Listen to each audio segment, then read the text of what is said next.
this is a great venue, except for that light, like shining in my eyes. If I could just go like this, it'd be beautiful. Oh, hi, people. Oh, it's not empty seats. Okay, cool. So I think we can all agree that chaos is a fancy marketing term for running tests somewhat later in the software development cycle than we're used to. Software engineers really hate being marketed to, except for when it's done well and they don't notice.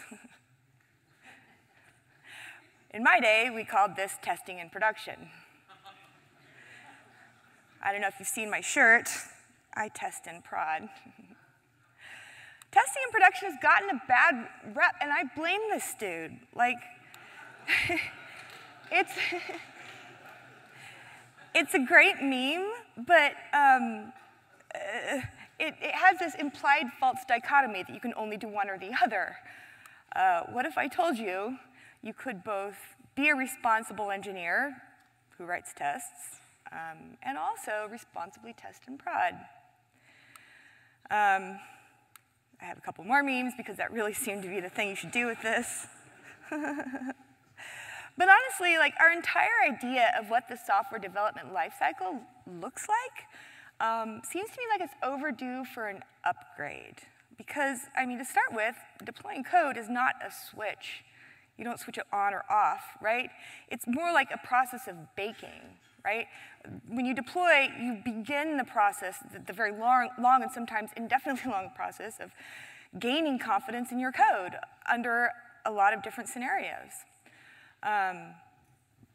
This world of a switch is one that exists, I know, in many managers' minds. It's a beautiful world, but actually the world looks a lot more like, okay, there's a lot of deploys going on. What do they do? Well, some of them break, some of them roll back, some of them don't. There's some feature flags, there's some cherry picking, there's some shit that breaks, there's some, you know, staged rollouts and rolling out. What are we even doing here? These are various. What are these? I don't even know. It's clear that it's very complicated. It's not exactly just your on-off switch. And observability is something that should span the entire fucking thing from start to finish. It's not a thing that you can just include at once, like, oh, well, we're done deploying this. Let's add some monitoring checks, and we'll be good. And then, like, you understand why some people look at this and go, and you want to add chaos to this?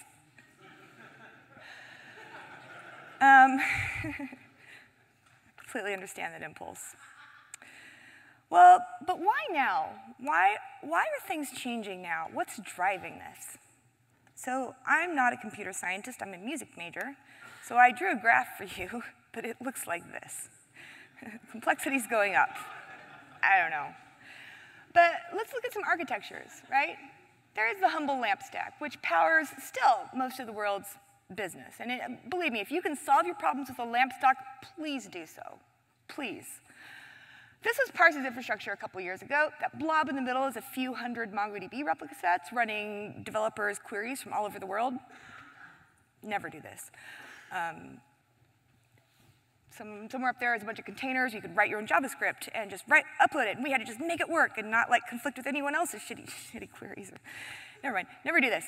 And here's the national electrical grid. And increasingly, this is what should be in your mind when you're building systems or software, right? There are some problems that you're only going to find when you're hyperlocal. A tree fell over on Main Street in Dubuque, Iowa. Couldn't have predicted that. My capture replay script did not tell me this was going to happen today, but here it is, right? Some problems are hyperlocal. Some are you can only see when you zoom way out. Like if every bolt that was manufactured in 1982 is rusting 5 times as fast, right? There are all these different kinds of systemic problems at different levels, and capturing the right level of detail to be able to answer to questions is challenging. But this is a parallel for the shift from, you know, monitoring systems to observability, which is really a story of shifting from known unknowns to unknown unknowns. So why does this matter? Well, we're all distributed systems engineers now. I think this means we get raises. I'm not sure. But the unknowns outstrip the knowns, especially because distributed systems are incredibly hostile to being cloned or imitated or monitored or staged. Trying to mirror your staging environment to production is a fool's errand. You should just give up now. And in terms of like the problems that we have, basically distributed systems have this, okay, I'm assuming a functional engineering team, which is a large assumption, I'll grant you. But if you have a functional engineering team, everything you have to care about is this infinitely long tail of things that almost never happen, except once they do. Or like 5 different impossible things have to intersect before you see this behavior. So like, how are you going to find that in staging? Spoiler alert, you're not. Trying is a black hole for engineering time. I really like the way Martin Fowler said that you must be this tall to ride this ride when it comes to microservices. To me, that means that operational literacy is no longer a nice to have.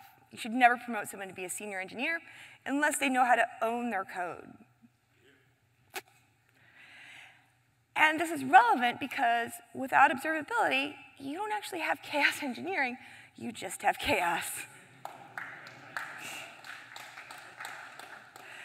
Observability is how we close the loop, right? We've all worked with that one asshole who just like run around like doing shit to prod, and you're just like, fuck, asshole, stop it. Well, if you can't actually tell what they're doing, if you can't see the consequences of what you're doing, you've just got that guy. You don't actually have science. You don't actually have an intentionality there. And when I say observability, there are a bunch of different definitions banging around out there. Some people say it's just another synonym for telemetry. I use this in a very particular technical sense. There's a definition that I want to run through with you so that you can understand what I think you need in terms of your tooling in order to be successful with chaos engineering. Monitoring, I define the way Greg defined it, which is just, it's the action of observing and checking the behavior and outputs of a system and its components over time. So you've got one piece of software watching another piece of the software, just like checking up on it all the time, right? You kind of have to tell it what to check for. It's very valuable, but it's not observability. And frankly, monitoring systems have not changed that much in the last 20 years.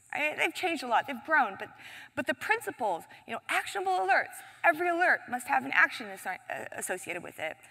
You shouldn't have to look at the dashboards all day because your system should tell you when it has a problem. All of these are super great best practices for monitoring, but they're not observability. And monitoring itself is not enough for complex systems. So observability, like the classic definition from control theory is, it's a measure of how well your internal states can be inferred from your knowledge of the external states. Like I said, I'm a music major. This doesn't mean a lot to me. But when I apply this to software engineers, it seems clear to me that it should mean, how much can you understand about the insides of your systems just by asking questions via your tooling from the outside, right? And key point, without shipping new code, right? It's always easy to answer a new question if you ship new code. It's much harder and more sophisticated to gather the right level of detail that will let you ask any question without shipping custom code. And you have an observable system when you can understand what's happening just by interrogating it with your tools. This is also interesting to me because it represents a perspective shift. Monitoring has traditionally been this one piece of software checking up on the other piece of software, right? It's a third-party observer. But observability is very much about a first-person perspective. It's about getting inside the software and making it explain itself back to you, right? In theory, this is a more reliable narrator. Well, usually it is. It can be. Let's put it that way. It can be. But why? Well, complexity is going up, and believe me, it bothers me too when people say complexity. It usually just means they don't want to have to think too hard about what it is they're actually talking about. I'm going to do it anyway. Complexity is increasing, but our tools are very much designed for this predictable world of the LAMP stack, right? Where you could see at a glance which component is timing out, what's at fault. A dashboard was great. You could fit it all into your brain and reason about it without having too much trouble, right? I love that. I love being that dude who just like shows up and gazes at a dashboard and like, it's Redis, It's really fun. Doesn't really work anymore. And also, like, a key characteristic of these systems is that We've built all of these tools that answer questions, right? They answer questions really fast and really well. But the types of problems that I feel like I've been having for the past few years are not ones where I know what the question is. I have a bunch of reports that may or may not be connected from very unreliable narrators. And I may have an intuition that something is wrong or weird. And I'm just trying to explore my system, just trying to figure out what the question is, right? But if I know what the question is, I can figure out the answer real fast. But the hard part is figuring out what is the question. In other words, welcome to distributed systems. It's fine. It's all fine. First lesson of distributed systems is this. Your system is never actually up. That wonderful feeling of just like joy and pride that you get in your offspring when you stare at the wall of green dashboards, it's a lie. You've always known deep down that it was a lie, but now you can't really avoid it.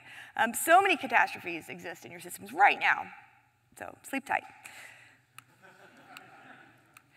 So testing in production, like we act as though this is something we can avoid. It's not. Every single unique combination of this point in time of your infrastructure, this deploy artifact, this deploy script is unique. As anyone who's ever typoed production knows. You can only stage so much. So I've been talking about this at a very high abstract level. Let's look at some examples to kind of illustrate the difference that I'm talking about in this shift between monitoring and observability. These are taken from the LAMP stack. Some questions, some problems, photos are loading slowly, but only for some people. Why?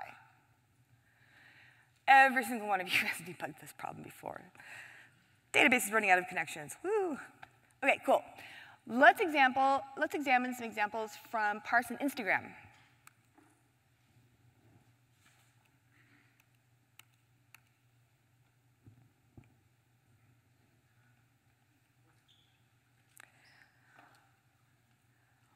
I'm not sure what I'm supposed to monitor for here.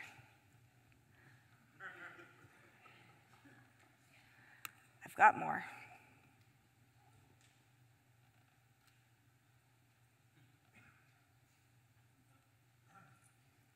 I can do this all day.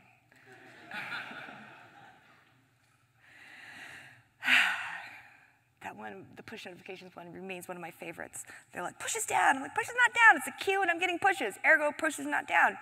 They come back to me the next day. Push is still down. Go and look at it. It was because, well, Android used to have to keep a persistent connection open to subscribe to its pushes. And so we round robin DNS'd that thing, and we added some more capacity to it. And it exceeded the UDP packet size in the response one day, which is fine, right? DNS is supposed to fail over to TCP. And it did, everywhere in the world except for this one router, Eastern Europe. Once again, I ask you, what exactly am I supposed to monitor for here? You know, the classic workflow of, you have an outage, you call a postmortem, you're like, what monitoring checks can we add so that we can find this problem immediately the next time?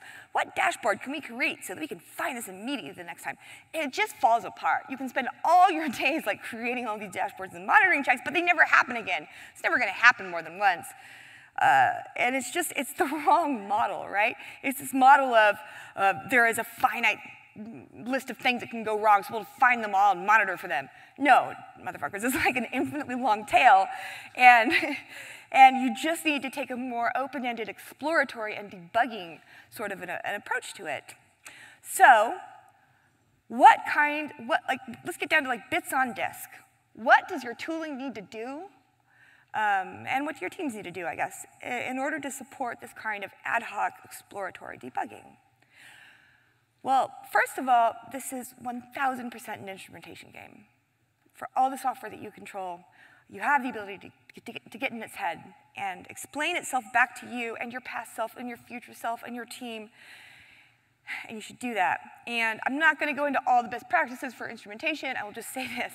Start with wrapping every network call with the request, for the database query, the normalized query, the time that it took, because in these systems, they frequently loop back into themselves, right? And when you have a distributed system that loops back into itself, as most platforms do, You can have any individual node or process infect the entire thing. So latency will go up for everything.